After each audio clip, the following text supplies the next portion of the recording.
gene for her protein and GFP. So wherever her protein went in the cell, then she could follow it. So she wasn't looking at gene expression. She was asking, where in the cell does the protein go?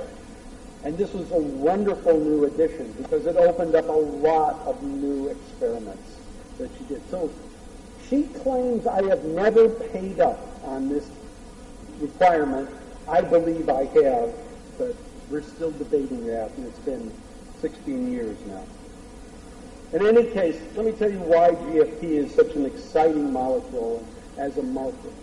So, first of all, it is encoded by DNA, so it is inherited by cells. Once you put the DNA into cells or into an organism, the subsequent cells in the organism, whether it's a plant or a bacteria or animal cell, it gets transferred from one generation to the next. So it's not like those preparations we did before. You make the prep once, and then you can look at it. Second, looking at GFP doesn't hurt the organism. We're shining blue light on the animal or on the plant or on the bacteria. And that shining of blue light doesn't interfere with biological processes, and so we have a chance to watch life unfold. Second, the molecule itself is really small, and this advantage means that it can go to all the parts of the cell. And so it can outline the entire cell, so you can actually see what cells look like. This is particularly important for the nervous system. And finally, as I've said a couple times now, it allows one to have a dynamic view of life. One can watch things happen. Particularly as cells change and develop. For example, nerve cells growing out, you can watch that happening. Or, as in the case of where my wife did her studies, she took GFP and she added it to a protein. That's like adding a lantern or a flashlight to the protein and having the protein say, here I am, look at what I'm doing. And so it allows one to watch what's happening over time. And so, as I say, it acts like a lantern that you can hang on to whatever protein you want or whatever cell. But in fact, as people like John Phillips and Jim Remington have found, the molecule itself looks like a lantern. It's a cylinder, a protein that's a cylinder, and right in the middle there's a single alpha helix, and right in the middle of that is the part that causes, that allows for the fluorescence. So it actually is a biological, molecular lantern that people can add to cells. And the nice thing has been people have used it in lots of different cases. Here's sort of a gallery of many different examples. Here it is in worms, fruit flies. This is a canola plant. These are mice, zebrafish. And this is Alba. Alba, the GFP bunny. Alba was commissioned by the Brazilian artist Eduardo Koch from a French company that made a transgenic bunny, and he wanted it because he wanted to go to various art installations that he was involved in and get people to start talking about the intersection between art and technology and art and science.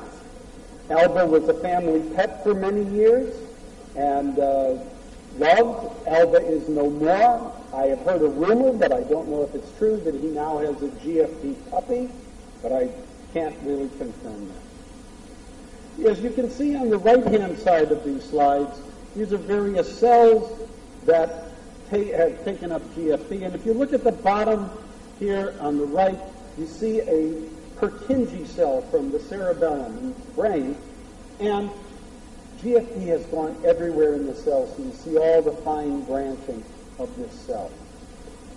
Now, as I've said several times, you can see this in living cells. And I want to just remind people about some very simple biology and then show you two movies that I'm very impressed with.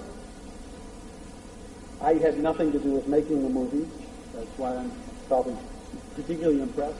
But when a cell divides, the nuclear envelope breaks down so the chromosome can first come to the center and then separate from each other. and then the nucleus reforms.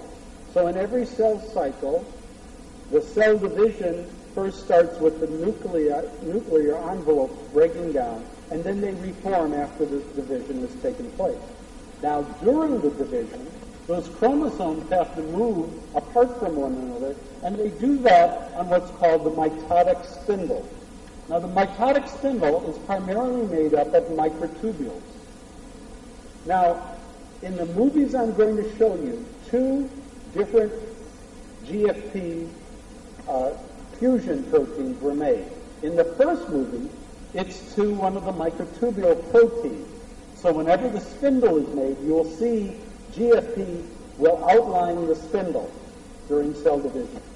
The second GFP example I'm going to give is where GFP has been added to what's called a nuclear localization signal. Now, what this signal means is that every time there's a nucleus, GFP will go inside of it. But once the nucleus breaks down, GFP will go everywhere in the cell. And I'm going to show you two movies now, both by Rosalind Silverman Gabrilla, who I did these as a graduate student in Canada.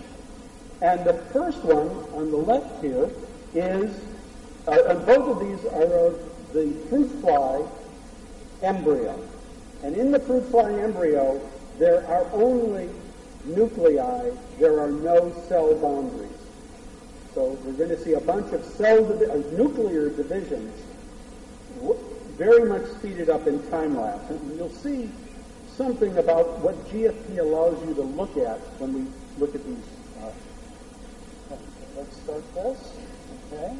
You see the spindles forming, separate. The spindles reform at the next round of cell division. And what I hope you can see here in this movie is that all of these nuclei are dividing at the same time. They're synchronous. And this is going to loop through. Now, on the right here is another one of the movies she made. And here you can see color. Now, the color is not different types of fluorescent proteins. This is all done with GFP. But she's falsely colored the image so that if there's a lot of GFP, it will appear red. You see a little bit of red here. Then orange, yellow, green, blue. The least is blue.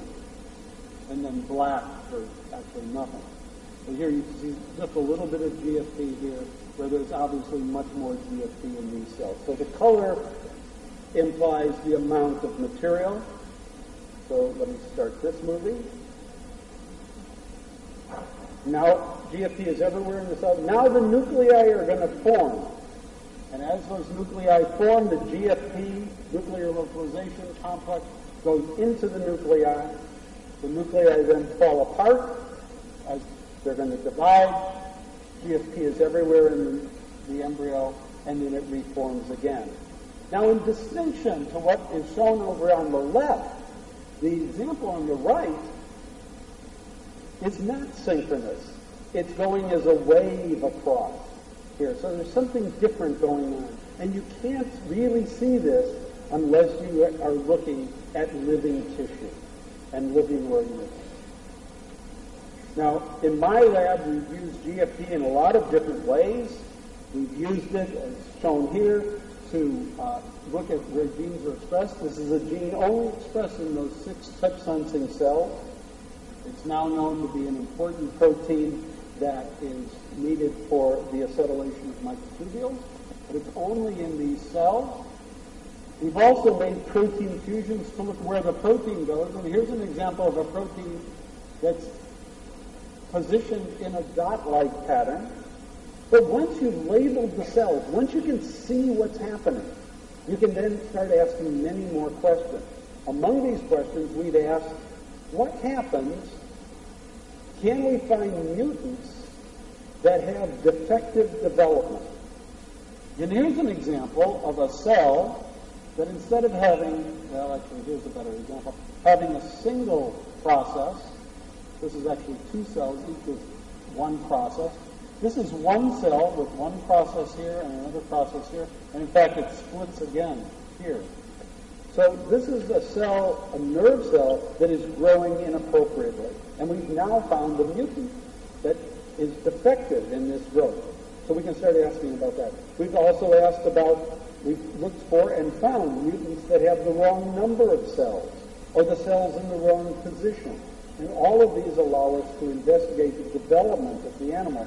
And the only reason we have these mutants is because we were able to look at the cells in living animals and see differences from the wild-type animals. Now, we've also used it, as shown on the right-hand side, because these are the only cells that are labeled in the animal. We can use this wonderful machine called a fluorescence-activated cell sorter. What you do is you take the embryos and you mince them up so that they're individual cells, and you put them through this machine and shine a laser. Each drop has a cell. You shine a laser on it. If it's fluorescent, you'll see the color. If it's not, you won't. And then the cell sorter will direct the cells into one test tube or another, depending on whether they're fluorescent or not. So you can isolate the cells from one another and then study their RNAs or proteins. And these are the isolated cells that we have gotten from the animal, again, because we could label the living cells. Now, as nice as all these procedures are, they clearly needed other things to help them along the way. There had to be improvements of GFP. And one of the people that did a remarkable job in improving GFP, making it much more useful, first by making it more strongly fluorescent, by mutating it, and then also by making different colored fluorescent proteins, because biologists are a greedy bunch of people. If they have one color, they want to have other colors. And that person was Roger Chen, who was the third person to share the prize with us. And here are some of the examples of the fluorescent proteins that his lab generated. Now, he needed to have names for these, and he didn't like the idea that they would be called RFP and YFP and GFP and all a bunch of letters. Thought that would be too hard for people to know. So he actually called these after fruits. So this is M cherry, that's M orange. I think this is banana. This is blueberry. I think this is lime, and I'm not sure what that is. I forget the fruit that was named. That might be melon, I think is what he calls it. But having multiple colors means that we can look at many more things at the same time. And this has been taken to an extreme in an absolutely wonderful experiment by Jeff Lichtman and Josh Sames at Harvard, who decided to use 4 of the colors in various combinations to multiply label the cells in the brain. To label them with so many different colors, it was all the colors of the rainbow, and because it was the rainbow in the brain, of course they called it Brainbow. These are some of their pictures, which are really quite impressive. One can see how the nerve cells all are coursing through the brain and follow them from one part of the brain to the next, and they're actively working on these now. Now, one of the things that sometimes people ask about GFP to me is, could it be dangerous? Is there a problem with GFP? And I think that really underlies the thing of people sort of distrusting science, because somehow they've gotten the idea that science is always dangerous.